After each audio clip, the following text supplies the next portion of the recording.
اعوذ باللہ من الشیطان الرجیم بسم اللہ الرحمن الرحیم رب اشرح لی صدری ویسر لی امری واحلل عقدۃ من لسانی یفقہوا قولی واجعل لی وزیرا من اہلی ربی زدنی علما ربی زدنی علما ربی زدنی علما آمین۔ بسم اللہ الرحمن الرحیم۔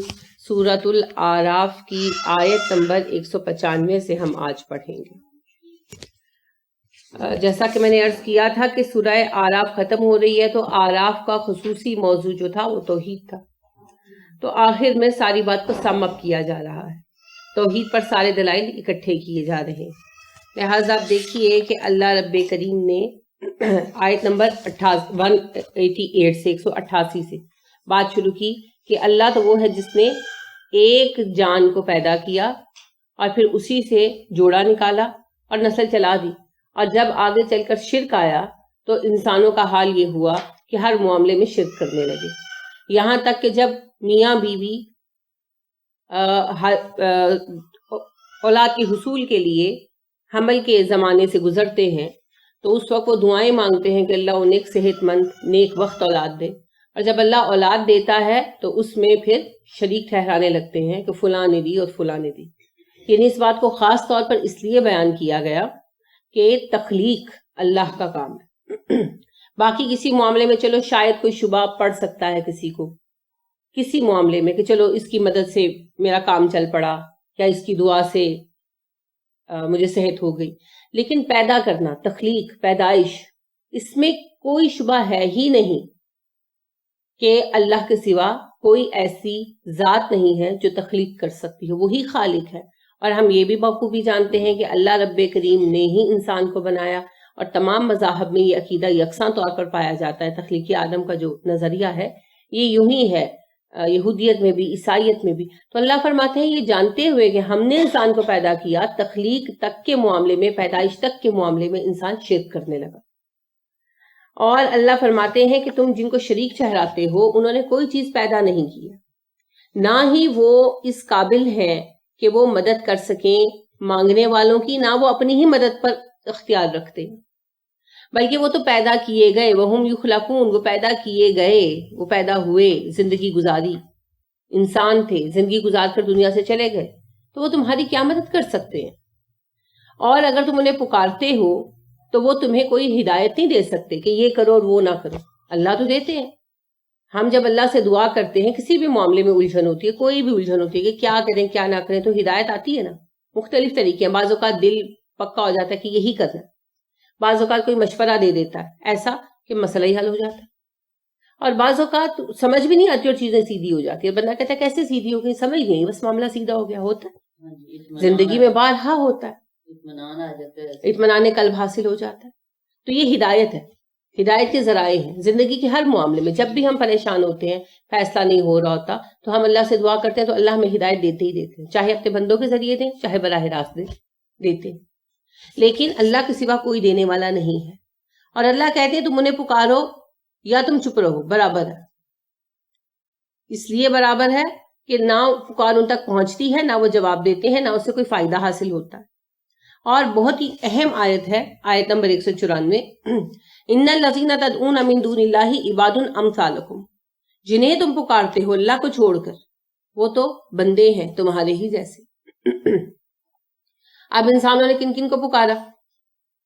جنوں کو، انسانوں کو، فرشتوں کو، انہی تینوں کی عبادت کی گئی نا، نیک افراد کی عبادت کی گئی دیوتا بنا کر، اور فرشتوں کی عبادت کی گئی، اور اس کے علاوہ جنوں کی بھی پوجا کی گئی۔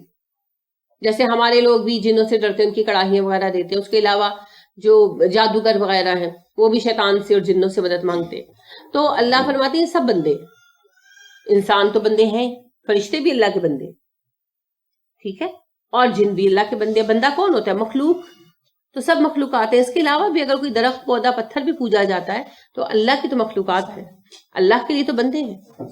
تو اللہ فرماتے ہیں عباد امثالکم، تمہارے جیسے بندے ہیں جنہیں بھی تم پکارتے ہو، کوئی فائدہ نہیں دینے لگے تمہیں۔ فَادْعُوهُمْ فَلْيَسْتَجِيبُوا لَكُمْ، تو جب تم انہیں پکارتے ہو تو توقع رکھو کہ اگر وہ قابل ہے تمہاری مدد کی تو جواب دے تمہیں۔ مگر وہ جواب نہیں دیتے. ان کنتم صادقین، اگر تم سچے ہو تو یہ کر کے دکھاؤ. اب دیکھیے یہی بات آگے چل رہی ہے. میں نے اس لیے پچھلا دہرایا تاکہ آپ کا سلسلہ جڑ جائے. کیا لہم ان کے لیے ارجلن پاؤں ہے، یمشونا کہ وہ چلتے ہیں، بہا ان کے ساتھ، کیا ان کے پاؤں ہیں جن سے وہ چلتے ہیں.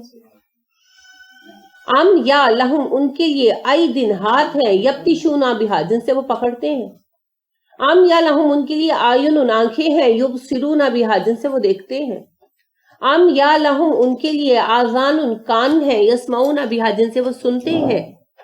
کل کہہ دو ادو پکارو شرکاءکم اپنے شریکوں کو، ثم پھر کیدونی چال چلو میرے خلاف، فلا تنظرونی اور مجھے مہلت مت دو.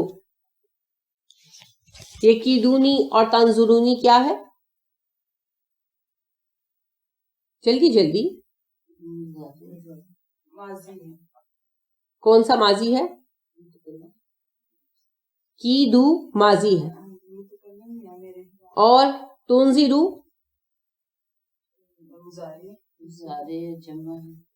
مضارع ہے، جمع ہے. اصل میں یہ نہیں ہے، ٹھیک ہے نا؟ تو اس میں پھر کیا ہوتا ہے؟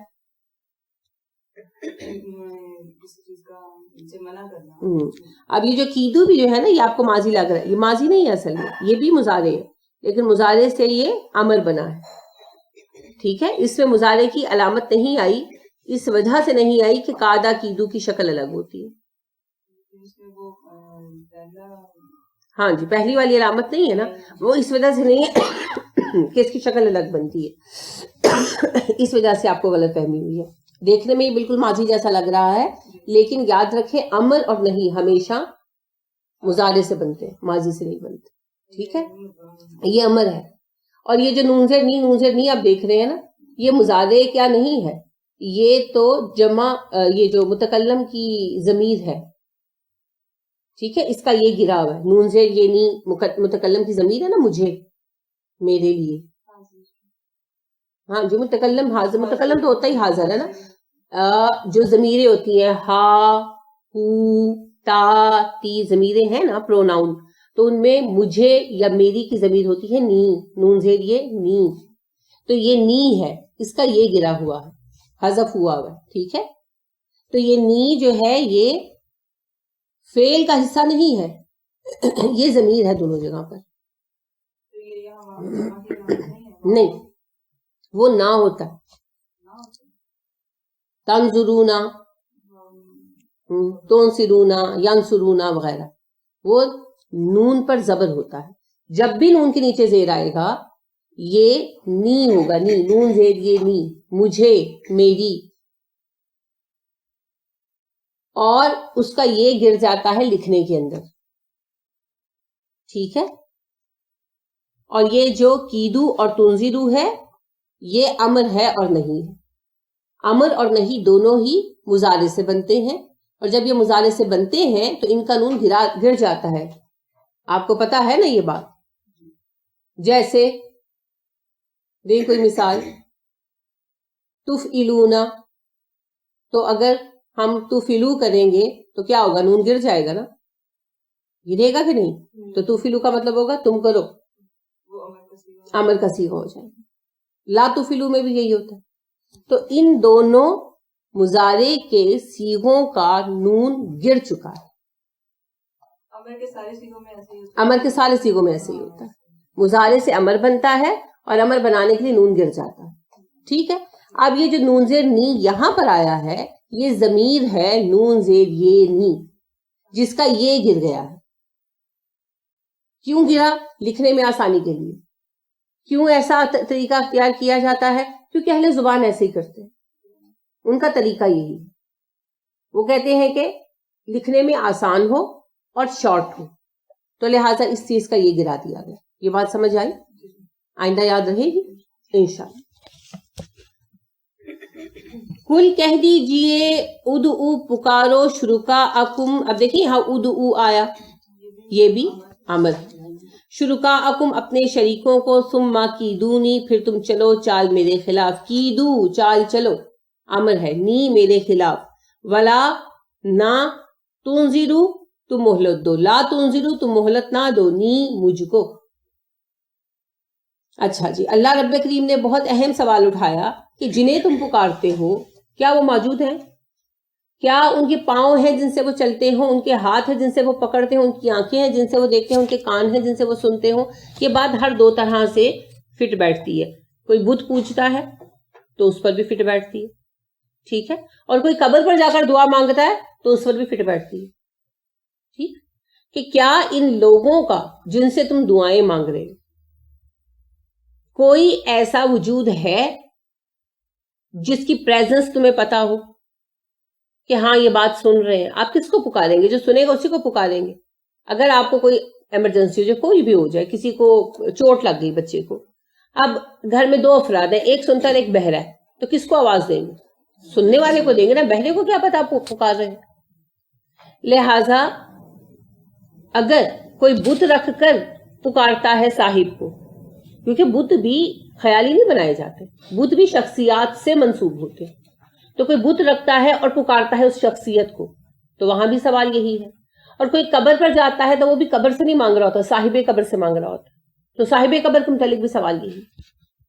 کیا ان کے کان ہیں؟ کیا ان کی آنکھیں ہیں؟ کیا ان کے ہاتھ ہیں؟ کیا ان کے پاؤں ہیں؟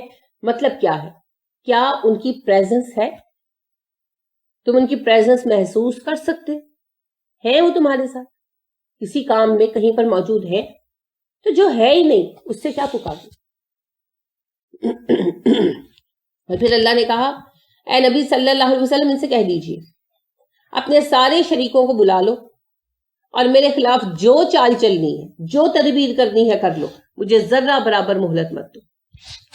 اب دیکھیے یہاں پر آ کر یہ مغالطہ ڈالتے ہیں، شبہ ڈالتے ہیں کہ یہ آیتیں تو بتوں کے متعلق ہیں، جو کفار مکہ کے بت تھے یہ آیتیں ان کے متعلق ہیں جو یہ ہمارے ولیوں پر چسپاں کر دیتے ہیں. پہلی بات تو یہ ہے ہمارے ولی کیا مطلب، یعنی ہم کوئی علیحدہ امت ہے؟ جو بزرگان دین ہے وہ سب کے لیے، پہلی بات. دوسری بات یہ ہے کہ بزرگان دین کا نفع یہ ہے کہ ہم ان سے فائدہ لیں، ان سے اگر وہ زندگی میں ملے ہمیں تو ان سے سیکھیں، اور اگر ہمیں ان کی زندگی کے بعد ان کا پتہ چلتا ہے، ان کے جیسے ہم تذکرہ پڑھتے ہیں تو ان سے حوصلہ لیں کہ انہوں نے کیسی کیسی قربانیاں دیں، کیسے کیسے کام کیے، ان کے علم سے فائدہ اٹھائیں. اس لیے نہیں ہے کہ ان کو شرک کا مرکز بنایا جائے. اور سب سے اہم بات یہ ہے کہ کفار مکہ نے بھی کوئی خیالی بت نہیں بنا رکھے تھے. بڑی خوبصورت بات اس پہ علامہ مراغی کہتے ہیں کہ اگر مقصود پتھر پوجنا ہوتا تو پہاڑوں کو پوجتے. آپ دیکھیے کہ فیوجی کا لفظ آپ نے بہت سنا، جاپانی چیزوں کے بارے میں سنا، فیوجی ریل، فیوجی کیمرہ. فیوجی ان کا پہاڑ ہے جسے وہ دیوتاؤں کا مرکز مانتے ہیں، ٹھیک ہے، ان کی رہائش گاہ مانتے ہیں، تو وہ اس کی پرستش کرتے ہیں. ٹھیک ہے، اب بات یہ ہے وہ پرستش کرتے ہیں ایگزیکٹلی، وہ بت نہیں بناتے، وہ اسے قابل پرستش مانتے ہیں، تو وہ اسی کو برکت کے لیے اس کی تصویریں لگاتے ہیں، برکت کے لیے اس کی جو ہے نا اس کے نام پر نام رکھتے ہیں. اگر عرب بھی پتھر پوجنے والے ہوتے تو پھر بت کیوں تراشتے؟ یہی بات علامہ مراغی کہتے کہ مقصود پتھر پوجنا ہوتا تو پھر پہاڑ پوجے جاتے، بڑے بڑے قدرتی پتھر پوجے جاتے. ان کو شکلیں کیوں دی گئی؟ اس لیے کہ وہ پتھر نہیں پوجتے تھے، وہ تو اپنے ان نیک افراد سے مدد مانگتے تھے جن کے متعلق انہیں گمان تھا کہ وہ اللہ کے قریبی ہیں. تو ان کی یادگار میں یہ تمثیلیں بناتے تھے، تصویریں یا بت دونوں کو تمثیل کہا جاتا. خود رسول اکرم صلی اللہ علیہ وسلم نے یہی فرمایا. اما عائشہ صدیقہ رضی اللہ تعالیٰ عنہ کہتے کہ ام سلمہ نے مجھے بتایا، ام سلمہ نے ہجرت کی تھی اپنے شوہر ابو سلمہ رضی اللہ تعالیٰ عنہ کے ہمراہ، حبشہ کی بھی نا، پھر حبشہ سے آئی تھی، تو انہوں نے حبشہ کی ہجرت کے واقعات کو کوئی تذکرہ چھڑا ہوگا، جیسے ہم لوگ بھی آپس میں بیٹھتے ہیں باتیں کرتے ہیں. تو اما عائشہ صدیقہ رضی اللہ تعالیٰ عنہ فرماتی ہیں کہ ام سلمہ نے مجھے بتایا وہاں کی گرجوں کے بارے میں. انہوں نے وہاں کوئی گرجا دیکھا تو وہاں انہوں نے بتایا کہ چرچ میں ایسے ایسے تصویریں لگی ہوتی ہیں اور بت لگے ہوتے ہیں وغیرہ. کہتی ہے میں نے رسول اکرم صلی اللہ علیہ وسلم سے اس بات کا تذکرہ کیا تو آپ نے فرمایا ہاں عائشہ، ان لوگوں کا جب کوئی نیک بندہ مر جاتا ہے تو وہ اس کی یادگار میں اس کی تصویر یا اس کا بت بناتے ہیں، اور اسی طرح جب انہوں نے تصویریں اور بت بنائے تو رفتہ رفتہ ان کی تعظیم ہونے لگی اور تعظیم سے ان کی پوجا ہونے لگی. ٹھیک ہے. تو شرک کس طرح پھیلا اس کے بارے میں یہی جو ہے روایات سے پتہ چلتا ہے. اور رسول اکرم صلی اللہ علیہ وسلم نے بیان بھی فرمایا کہ جب نیک افراد مر گئے تو ان کے قوم کے لوگ ان کے لیے غمزدہ تھے. تو ان کو شیطان نے یہ سجھایا انسانی شکل میں آ کر کہ تم لوگ کیوں اتنے غمزدہ ہو. کہنے لگے جی ہمارا فلاں فلاں صاحب مر گئے, ہم ان کو بہت مس کرتے ہیں. تو اس نے کہا میں تمہیں ایسا طریقہ نہ بتاؤں کہ تم ان کی یادگار بناؤ اور جب تمہارا دل چاہے اس یادگار کو دیکھو. تو اس نے انہیں بت بنانے سکھائے. تو انسان بڑے خوش ہوئے اور انہوں نے جب یاد آتی تو جا کر وہ بت دیکھ لیتے اور خوش ہوتے. تو پھر رفتہ رفتہ آہستہ آہستہ ان بتوں کی تعظیم ہونے لگی اور نسلیں گزرتی چلی گئیں یہاں تک کہ ان بتوں کی پوجا ہونے لگی. ہوتا یہی ہے ہر دور میں. لہذا جو بت عرب کے لوگ پوجتے تھے وہ کوئی خیالی بت نہیں تھے, وہ مختلف ان افراد کے بت تھے جن کو وہ نیک لوگ مانتے تھے اور ان سے ان کی نیکی کی بنا پر دعائیں مانگتے تھے. ٹھیک ہے. اور یہ بھی یاد رکھیں کہ وہ بتوں کو خدا بھی نہیں مانتے تھے, بتوں کو خدا نہیں مانتے تھے بلکہ انہیں مختلف چیزوں میں مختار مانتے تھے کہ بھئی یہ بت تو ہمارے قبیلے کا محافظ بنا دیا گیا. جیسے بڑے آسانی سے کہتے تھے لاہور کو داتا صاحب نے سنبھالا ہوا ہے, انا للہ و انا الیہ راجعون. پوری کائنات کو اللہ اکیلا سنبھالے ہوئے. اللہ فرماتے ہیں ولا یعودہ حفظہم, میں ان دونوں کی حفاظت سے تھکتا نہیں کہ تقسیم کر دوں. تو اسی طرح انہوں نے بھی کیا ہوا تھا, فلاں قبیلے کا بت فلاں, فلاں قبیلے کا بت فلاں. ہمارے قبیلے کو فلاں بزرگ نے سنبھالا ہوا ہے تو ہم ان کی تمثیل بنا کے رکھتے ہیں. ہمارے قبیلے کو فلاں بزرگ سپورٹ کرتے ہیں تو ہم نے ان کی جو ہے وہ بنا کے رکھی ہوئی ہیں تمثیلیں. ٹھیک ہے.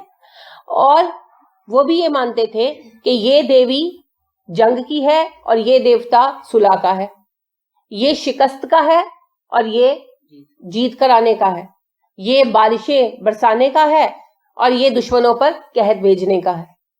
اسی طرح تقسیم کر رکھا تھا. جیسے ہم یہ مانتے ہیں فلاں مزار سے بیٹا مل جائے گا, فلاں مزار سے رزق مل جائے گا, فلاں مزار پہ جاؤ گے شادی ہو جائے گی. سب اللہ کے اختیار میں, سب اللہ کے اختیار میں. اللہ کے سوا کوئی کچھ دینے والا نہیں. فللہ المشرق والمغرب, مشرق و مغرب سب اللہ کے لیے. بدیع السماوات والارض, وہ زمین و آسمان کا بنانے والا ہے. کل اللہ قانتون, سب اس کے فرما بردار ہے. تو لہذا بتوں پر کوئی آیت نہیں اتری, بت تو یادگار بنائے گئے. ہم نے بتوں کو ریپلیس کر لیا قبروں کے ساتھ. وہ اقبال سچ کہتے ہیں ہو نکو نام جو قبروں کی تجارت کر کے, کیا نہ بیچو گے جو مل جائیں صنم پتھر کے. کہ اگر تم اپنے بزرگوں کی قبروں کے مجاور بن کر نیکیاں کما رہے ہو, جھوٹ موٹ کی, تنزن نیکی کہا گیا نا, نیک نام بنتے ہو قبروں کے مجاور بن کر, تو اگر کوئی راستہ مل جائے بت بیچنے کا تو تم وہ بھی کر لو گے. اصل میں اسلام نے راستہ ہی کوئی نہیں نہ چھوڑا, اس وجہ سے وہ گنجائش نہیں نکال پائے. ٹھیک ہے. تو یہ بالکل ایک غلط سوچ ہے. آپ دیکھ رہے ہیں پیچھے سے کنیکٹڈ چلا آ رہا ہے, اسی لیے میں نے پیچھے سے دہرا دیا کہ اللہ نے بات کہاں سے شروع کی. جنہیں تم پکارتے ہو وہ کچھ پیدا نہیں کرتے, وہ خود پیدا کیے گئے ہیں. اور اب آخر میں اللہ سوال اٹھا رہے ہیں کہ کیا ان کے پاؤں ہیں جن سے چلیں, کیا ان کے کان ہیں جن سے سنیں, کیا ان کی آنکھیں ہیں جن سے دیکھیں, کیا ان کے ہاتھ ہیں جن سے پکڑیں. تو یہ بتوں کے نہیں, انہی انسانوں کے بارے میں بات ہو رہی ہے کہ وہ مر چکے ہیں, ختم ہو چکے ہیں, وہ تمہاری مدد کو اب نہیں آ سکتے. دیکھیں اگر کوئی کسی کی مدد کر سکتا, کوئی بھی, تو مجھے بتائیے حضرت حسین رضی اللہ عنہ جب کربلا کے میدان میں جن بھی حالات سے گزرے, بہت اس کو بڑھا چڑھا کر بیان کیا جاتا ہے. سوال یہ ہے تکلیف تو بہت گزری ان پر, اس میں تو کوئی شبہ نہیں ہے. تو اس وقت رسول اکرم صلی اللہ علیہ وسلم نے علی رضی اللہ عنہ نے مدد کیوں نہیں کی؟ اگر کوئی کسی کی مدد کر سکتا مرنے کے بعد, جیسے ہم کہتے استغاثہ کرو. اب یہ بہت بڑا شرکیہ لفظ ہے کیونکہ استغاثہ صرف اللہ سے ہوتا ہے. استغاثہ کیا ہوتا ہے؟ مدد طلب کرنا. اسی لیے میں آپ کو کہتی ہوں سب سے بڑا شرکیہ نام پتہ کیا ہے؟ غوث الاعظم, سب سے بڑا مددگار. غوث مددگار اور الاعظم سب سے بڑا, مبالغے کا صیغہ. تو اللہ کریم کہاں ہے؟ تو غوث اعظم صرف اللہ کریم ہے اور استغاثہ صرف اللہ سے کیا جاتا ہے. اچھا جی استغاثہ کرو, فلاں بزرگ سے استغاثہ کرو, فلاں بزرگ سے استغاثہ کرو. میرا سوال یہ ہے کہ حضرت حسین رضی اللہ عنہ نے کیا اس وقت دعائیں نہیں مانگی ہوں گی؟ تو اگر استغاثہ ہوتا کسی سے تو وہ کرتے اور آ کے بچا لیے جاتے. اور امت کو بھی اتنے بڑے فتنے سے بچا لیا جاتا جو قیامت تک کے لیے پڑ گیا. لیکن در حقیقت جو جا چکے ہیں وہ جا چکے ہیں، وہ اپنا کام کر کے جا چکے. اللہ نے ارشاد فرمایا نا تلک امت قد خلت لہا ما کسبت ولکم ما کسبتم ولا تسألون عما كانوا يعملون. وہ ایک گروہ ہے جو پہلے گزر چکا ہے، تم سے تمہارے اعمال کے بارے میں بات ہوگی، ان سے ان کے اعمال کے بارے میں بات ہوگی. تم سے یہ نہیں پوچھا جائے گا وہ کیا کرتے تھے. کن کے بارے میں کہا؟ ابراہیم علیہ السلام وغیرہ کے بارے میں. سورہ بقرہ میں اللہ نے ارشاد فرمایا نا کہ اللہ رب کریم نے کہا کہ ابراہیم جو تھے وہ مشرک نہیں تھے، توحید والے تھے. جب ان کے رب نے کہا جھک جاؤ وہ جھک جاتے تھے. اور اسی بات کی وصیت ابراہیم اپنے بچوں کو بھی کر کے گئے تھے. وَوَصَّىٰ بِهَا إِبْرَاهِيمَ لِبَنِيهِ وَيَعْقُوبَ. ابراہیم اور یعقوب دونوں اپنے بچوں کو اسی بات کی نصیحت کر کے گئے تھے. اور پھر اللہ فرماتے ہیں کہ ابراہیم نے کہا قَالَ يَا بُنَيَّ إِنَّ اللَّهَ اصْطَفَىٰ لَكُمُ الدِّينَ فَلَا تَمُوتُنَّ إِلَّا وَأَنتُم مُسْلِمُونَ، کہ اللہ نے دین چن لیا اس کے بغیر مت مرنا کہ مسلمان ہی ہو. اور پھر یعقوب علیہ السلام کی تاکید کی کہ ام کنتم شہداء اذ حضر یعقوب الموت، جب یعقوب کو موت آئی تو موجود تھے؟ نہیں موجود تھے نا، تو میں تمہیں بتاتا ہوں کیا ہوا. وَإِذْ قَالَ، اور اس نے کہا لِبَنِيهِ اپنے بیٹوں سے ما تعبدون من بعدی، میرے بعد تم کس کی عبادت کرو گے؟ قالوا، وہ کہنے لگے نعبد الہک و الہ آبائک ابراہیم و اسماعیل و اسحاق الہا واحدا ونحن لہ مسلمون. انہوں نے کہا ہم آپ کے اور آپ کے باپ دادا ابراہیم، اسماعیل اور اسحاق کے اس اللہ کی عبادت کریں گے جو واحد اللہ ہے، ہم اسی کے فرما بردار ہیں. تو ان کا تذکرہ کر کے یہ سوال تھا یہود کا، اس کا جواب دیا گیا کہ ابراہیم علیہ السلام اور تمہارے تایا اسماعیل علیہ السلام اور تمہارے جد امجد اسحاق علیہ السلام اور پھر خاص تمہارے والد یعقوب علیہ السلام جن سے تمہاری نسل چلی آل یعقوب کی، بنی اسرائیل کی، وہ مسلمان تھے. یہ بات بتا دی گئی. اور پھر اس کے بعد فوراً اللہ نے کہا تلک امت قد خلت، وہ گروہ گزر چکا ہے، لہا ما کسبت ولکم ما کسبتم، ان کے اعمال ان کے لیے، تمہارے لیے. ولا تسألون عما كانوا يعملون، تم سے یہ سوال نہیں ہوگا کہ وہ کیا کیا کرتے تھے. تو جو گروہ گزر چکا وہ گزر چکا، وہ اب واپس ہمارے زمانے میں آ کر کچھ نہیں کر سکتا. ٹھیک ہے، کیونکہ یہ بہت بڑی بات ہے. اچھا مجھے ایک بات بتائیں، اگر روحیں واپس آ سکتی اور آ کر مدد کر سکتی تو رسول اکرم صلی اللہ علیہ وسلم دین کا ایسا تماشا بنتے ہوئے دیکھتے؟ کیسے ممکن ہے؟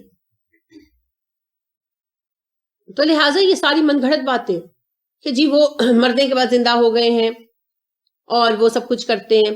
اچھا یہ جو عقیدہ ہمارے ہاں اولیاء کے متعلق پایا جاتا ہے کہ اولیاء کرام پر وقتی موت نازل ہوتی ہے اللہ کا وعدہ پورا کرنے کے لیے، اس کے بعد وہ زندہ ہو جاتے ہیں، قبر میں دفن ہوتی زندہ ہو جاتے ہیں، اور زندہ ہونے کے بعد وہ حاضر و ناظر ہوتے ہیں اور ہر جگہ پہنچ سکتے ہیں، ہر طرح کا کام کر سکتے ہیں، کیونکہ دنیا میں زندہ ہوتے ہوئے جو جسمانی پابندیاں تھیں وہ بھی ختم ہو گئی.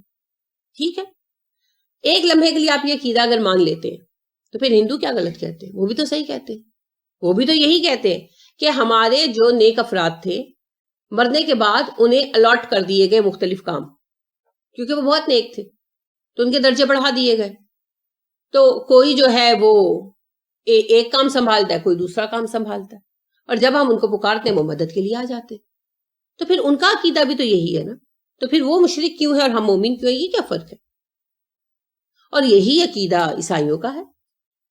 عیسائی بھی مانتے ہیں کہ مختلف سینٹ جو ہیں یہ مرنے کے بعد ہر کسی کی مدد پر قادر ہوتے ہیں، بلکہ وہ بھی یہ نہیں کہتے کہ زندہ ہو جاتے ہیں، وہ کہتے ہیں کہ ان کی روحیں جو ہے نا وہ ہر طرح کی مدد پر قادر ہوتی ہیں، ان کو ڈیوائن لائف مل جاتی ہے اور وہ جو ہے ہمیشہ کے لیے مددگار کے طور پر کام کرتے رہتے ہیں، ان کی ڈیوٹیز لگا دی جاتی. ٹھیک، ہم نے اس کو اور زیادہ پالش کر لیا کہ دیکھو کہ وہ زندہ کر دیے جاتے ہیں فزیکلی اور سب کی مدد کرتے ہیں. تو یہی عقیدہ جب عیسائی پیش کرتے تو ہم کہتے ہیں تم مشرک ہو، یہی عقیدہ ہندو پیش کرتے ہم کہتے ہیں تم مشرک ہو، اور یہی عقیدہ مسلمان پیش کرتے تو وہ موحد رہتے. یہ کون سا فارمولا ہے؟ ایک ہی عقیدے پر ایک کو مشرک اور ایک موحد کیسے ہو سکتی ہے؟ یا تو یہ شرک ہے یا پھر شرک نہیں ہے، درمیانہ کوئی راستہ نہیں نکل سکتا. اور پھر ایک اہم سوال یہ ہے کہ جب رسول اکرم صلی اللہ علیہ وسلم نے وفات پائی، صحابہ کا حال بہت برا تھا کہ نہیں تھا نا. عمر فاروق رضی اللہ عنہ تلوار نکال کر کھڑے ہو گئے تھے، جس نے کہا رسول اکرم صلی اللہ علیہ وسلم مار گئے میں قتل کر دوں گا. ابو بکر صدیق رضی اللہ عنہ تشریف لائے، کیا کیا؟ آیت تلاوت کی. محمد صلی اللہ علیہ وسلم تو محض ایک رسول ہے. آل عمران میں پڑھا نا آپ نے، اگر وہ قتل کر دیے جائیں یا مر جائیں تو کیا تم دین سے پھر جاؤ گے؟ اور اگر دین سے پھر جاؤ گے تو اللہ کا کوئی نقصان نہیں کر سکو. یہ آیت پڑھی اور اس کے بعد کہا اس بندے کو خوشخبری ہو جو اللہ کی عبادت کرتا تھا، اللہ حی و قیوم ہے، اور جو رسول اکرم صلی اللہ علیہ وسلم کی عبادت کرتا تھا وہ جان لے کے رسول اکرم صلی اللہ علیہ وسلم مر گئے۔ عمر کہتے ہیں ایسے لگا جیسی آیت ہم نے آج پہلی مرتبہ سنی، اور سارے پرسکون ہو گئے۔ مجھے یہ بتائیں، آج جو یہ کہتے ہیں کہ رسول اکرم صلی اللہ علیہ وسلم پر موت ایک لمحے کے وعدے کے لیے نازل ہوئی اور اس کے بعد زندہ کر دیے گئے، تب ابو بکر نے یہ کیوں نہیں کہا کہ تم کس بات کا ماتم منا رہی ہو، رسول اکرم صلی اللہ علیہ وسلم تو زندہ ہے، وہ تو ایک لمحے کے وعدے کے لیے موت اتری تھی؟ کیوں نہیں کہا؟ کیوں یہ آیت تلاوت کی کہ اگر وہ مر جائیں گے تو کیا تم دین چھوڑ دو گے؟ دوسری بات یہ ہے کہ ایک لمحے کے لیے موت اتری اور پھر وہ زندہ کر دیے گئے، تو 3 دن تک تو آپ صلی اللہ علیہ وسلم کی تدفین نہیں ہوئی، کیونکہ خود آپ نے یہ کہا تھا۔ بعض لوگ اس کو یہ رنگ دیتے ہیں کہ خلافت کے جھگڑے میں پڑ گئے، دفن ہی نہیں کیا، ایسا نہیں ہوا۔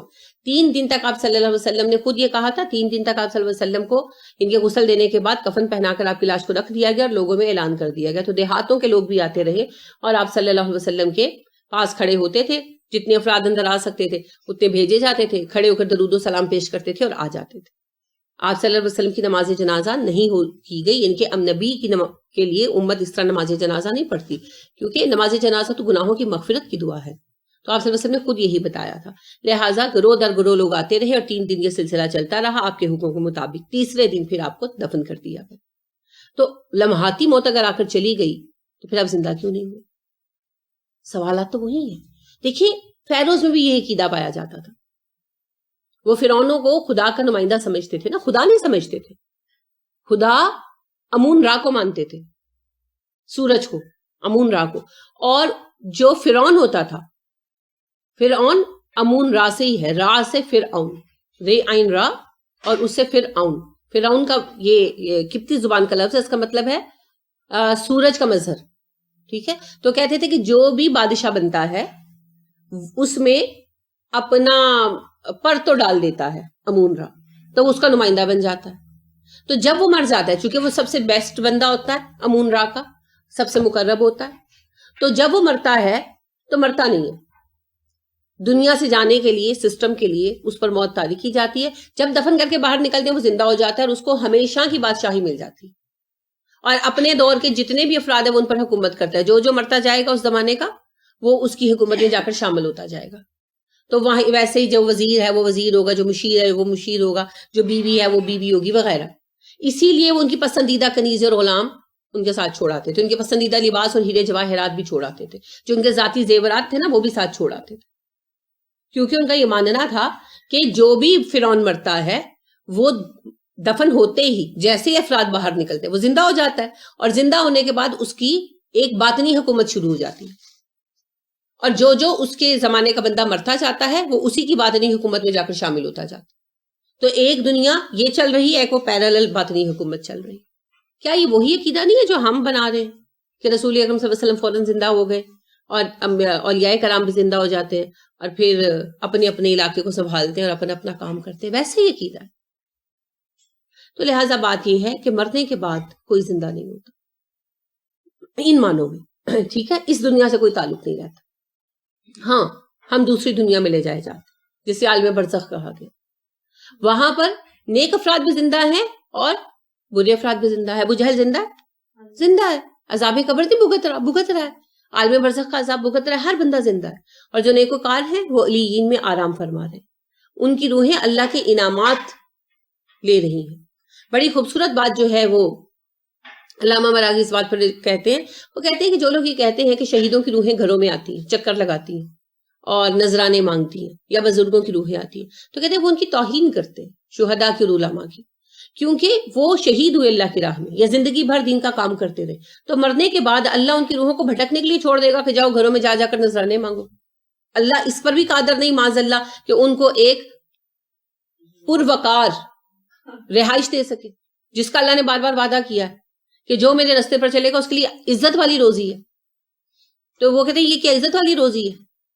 آپ خود سوچیں کہ کوئی فوجی جو ہو وہ ریٹائرڈ ہو جائے اور حکومت اسے کچھ بھی نہ دے اور وہ گھر گھر جا کے اپنے لیے پیسے مانگ کر اپنی زندگی گزارے، تو یہ عزت والی زندگی ہے؟ تو ہم اسی طرح کا گمان کرتے ہیں کہ جو شہید ہے جی وہ اس کی روح گھر گھر آتی ہے اور نذرانے مانگتی ہے۔ کس قدر بے وقوفانہ سوچ ہے۔ تو لہٰذا اس طرح کی کوئی بات حقیقت نہیں ہے، یہ عقائد بالکل غلط ہے، اسلام میں ان کی کوئی گنجائش نہیں ہے۔ اچھا، ایک دلیل اور، رسول اکرم صلی اللہ علیہ وسلم نے اپنی وفات سے 5 دن پہلے اپنی امت سے آخری مرتبہ بات فرمائی۔ آپ صلی اللہ علیہ وسلم کی طبیعت بہت خراب تھی، اما عائشہ فرماتی ہے بار بار غش آ جاتا تھا، تو آپ نے فرمایا مجھ پر کنویں کا پانی ڈالو، تو صحابہ بھاگے گئے، تو 7 مختلف افراد 7 مختلف کنویں سے پانی لے آئے، تو آپ صلی اللہ علیہ وسلم نے فرمایا سارا ہی ڈال دو، تو وہ ایک ایک برتن جو تھا وہ ایک ایک کر کے ڈال دیا گیا۔ اس سے آپ صلی اللہ علیہ وسلم نے نہیں کہا تھا 7 کنووں سے لاؤ، ہمارے یہاں ایک یہ بات بنی کہ 7 کنووں کا پانی لا کر نہاؤ تو جادو چلا جاتا ہے، یہ بات بے بنیاد ہے۔ رسول اکرم صلی اللہ علیہ وسلم نے صرف کہا تھا مجھ پر کنویں کا پانی ڈالو ٹھنڈا، کیونکہ ٹھنڈے پانی سے بخار اترتا ہے، تو صحابہ اتفاق ہوا کہ 7 لوگ لے آئے، تو آپ نے فرمایا سارے ہی ڈال دو، تو وہ 7 ہی کنووں کا ڈال دیا۔ اس سے کوئی ترتیب نہیں نکلتی علاج کی۔ اب آپ صلی اللہ علیہ وسلم کا بخار کا درجہ کم ہوا تو نماز ہو رہی تھی، تو آپ صلی اللہ علیہ وسلم نے فرمایا کہ مجھے لے چلو، یعنی اس سے پتہ یہ چلا کہ جماعت ہو رہی تھی اور کچھ صحابہ جو ہے وہ آپ صلی اللہ علیہ وسلم کی خدمت میں تھے۔ ظاہری بات ہے جماعت کے بعد دوسرے لوگ آ جاتے ہوں گے، وہ لوگ جا کے نماز پڑھ لیتے ہوں گے، تو حضرت علی اور عباس رضی اللہ عنہ آپ صلی اللہ علیہ وسلم کو سہارا دے کر لے گئے۔ اما عائشہ صدیقہ رضی اللہ تعالیٰ عنہ فرماتی ہیں کہ کمزوری کا عالم یہ تھا کہ آپ اپنا پاؤں سیدھا نہیں کر پا رہے تھے اور آپ کے پیر زمین پر مڑے ہوئے تھے اور انگوٹھوں کے گھسٹنے سے لکیر بنتی جا رہی تھی۔ تو آپ صلی اللہ علیہ وسلم جب اندر لائے گئے تو ابو بکر صدیق رضی اللہ عنہ نماز پڑھا رہے تھے، انہوں نے آپ کی آہٹ کو محسوس کیا، ہٹنا چاہا تو آپ صلی اللہ علیہ وسلم نے ان کے کمر پر یا کندھے پر ہاتھ رکھ کے روک دیا اور خود ان کے داہنے طرف بیٹھ گئے، بٹھا دیا گیا، خود تو بیٹھنے کی آپ کی قوت بھی نہیں تھی۔ تو ابو بکر آپ کی اقتدا کرتے رہے اور جماعت ابو بکر کی اقتدا کرتی رہی۔ جب نماز ختم ہو گئی تو آپ صلی اللہ علیہ وسلم دیوار سے ٹیک لگا کر بیٹھ گئے، یعنی صحابہ نے آپ کو بٹھا دیا۔ تو آپ نے کہا لوگوں مجھے پتا چلا ہے کہ تم لوگ میرے بیماری سے بہت پریشان ہو۔ لوگوں نے کہا جی ہاں۔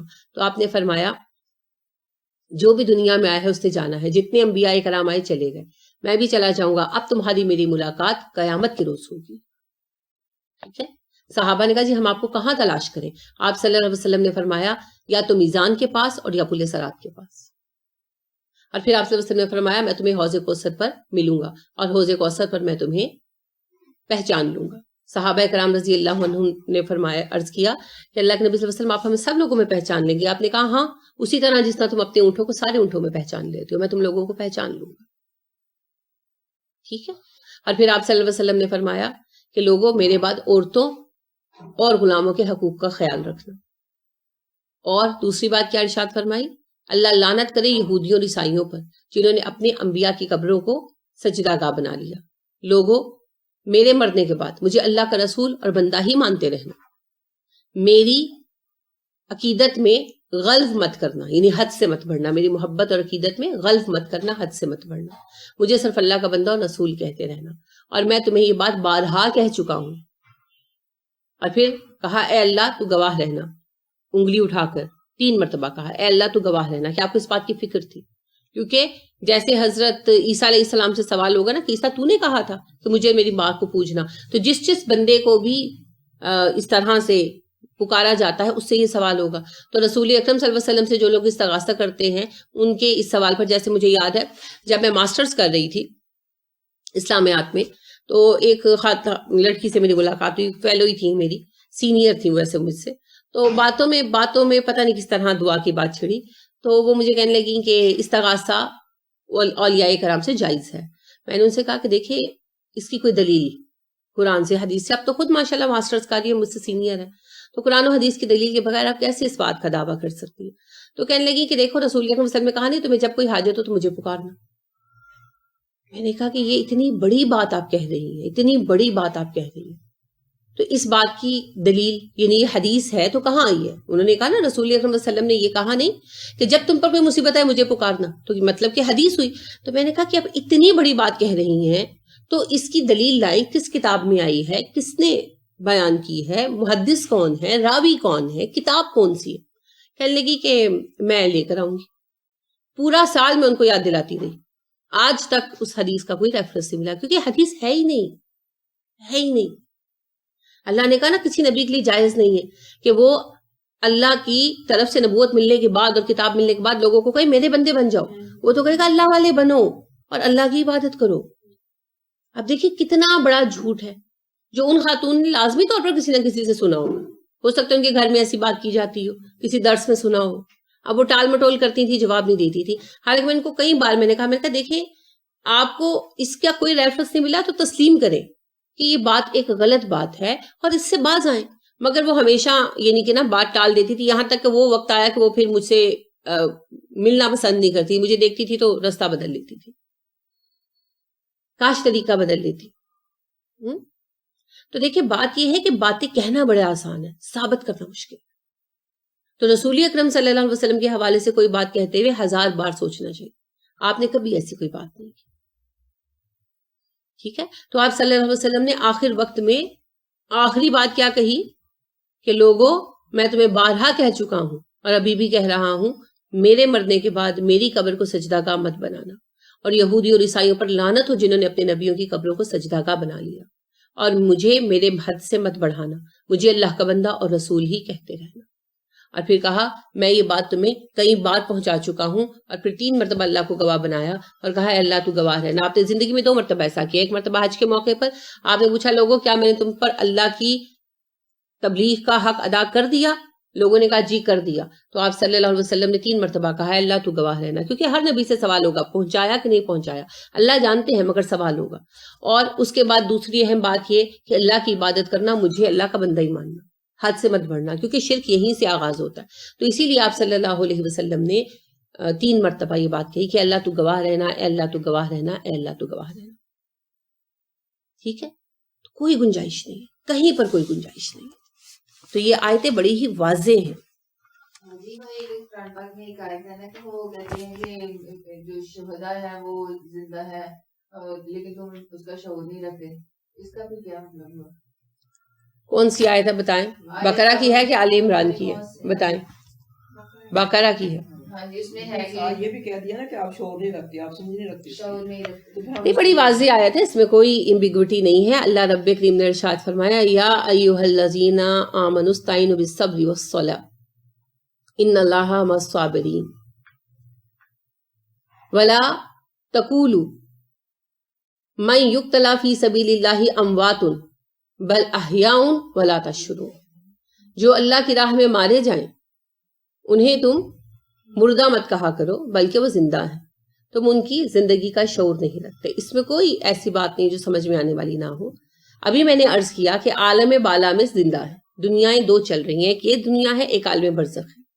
عالم برزخ وہ دنیا ہے جہاں پر قبر کا حساب کتاب چلتا ہے. ٹھیک ہے. وہاں پر شہداء بالکل زندہ ہیں. رسول اکرم صلی اللہ علیہ وسلم نے ارشاد فرمایا باقاعدہ طور پر، جو ہم نے اس آیت کے تحت باقاعدہ دیکھا بھی تھا، کہ شہداء جو ہیں جب وہ مرتے ہیں تو انہیں فوری طور پر جنت میں بھیج دیا جاتا ہے، اور وہ وہاں پر پرندوں کی شکل میں اللہ کی تسبیحات کرتے ہیں، اڑتے پھرتے ہیں.